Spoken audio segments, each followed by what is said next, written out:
Usai deklarasi capres oleh Partai Nasdem, elektabilitas Anies Baswedan langsung melonjak tinggi. Hal ini lantaran pemilih Prabowo Subianto mengalihkan dukungannya ke mantan Gubernur DKI Jakarta itu. Anies pun berpotensi memenangkan pertarungan di Pilpres 2024 nanti. Survei nasional calon presiden masih didominasi 3 nama, yaitu Ganjar Pranowo, Anies Baswedan, dan Prabowo Subianto. Namun yang menarik, elektabilitas atau keterpilihan Anies Baswedan melonjak naik usai dideklarasikan Partai Nasdem. Anies bahkan menyalip Prabowo Subianto dan memepet ketat Ganjar Pranowo. Menurut Direktur Eksekutif Indikator Politik Indonesia, Burhanuddin Muhtadi, Anies terlihat mengalami peningkatan dukungan dalam waktu kurang lebih 2 bulan. Sementara Ganjar dan Prabowo, trennya cenderung menurun. Terutama Prabowo, yang sebelumnya masih di posisi kedua selama kurang lebih 6 bulan.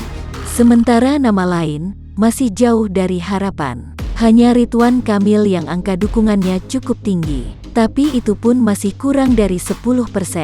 Ridwan hanya kuat sebagai calon wakil presiden.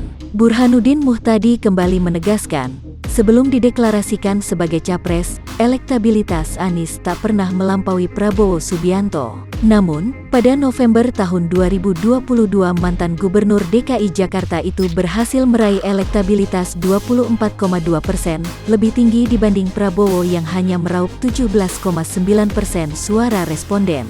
Hal ini lantaran sebagian pendukung Prabowo beralih ke Anies. Kondisi ini terjadi karena basis masa keduanya serupa.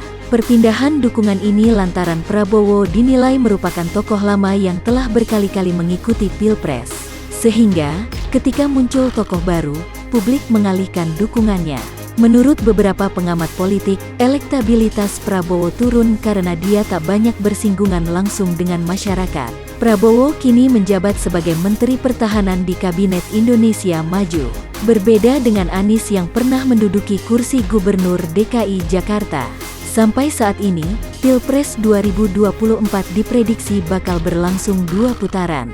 Kondisi ini terjadi karena masing-masing kandidat tidak ada yang bisa meraih suara 50% plus 1. Menurut hasil survei, jika Prabowo Subianto tersingkir di putaran pertama, maka pemilih Prabowo mayoritas akan mengalihkan dukungan ke Anies Baswedan. Inilah alasan jika Pilpres berlangsung 2 putaran, Anies diprediksi bakal memenangkan pertarungan di 2024.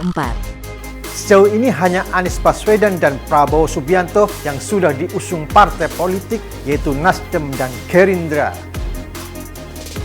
Sementara PDIP masih tarik ulur antara Puan Maharani dan Ganjar Pranowo. Begitu juga Koalisi Indonesia Bersatu masih belum terbuka mengumumkan capresnya. Kita tunggu saja.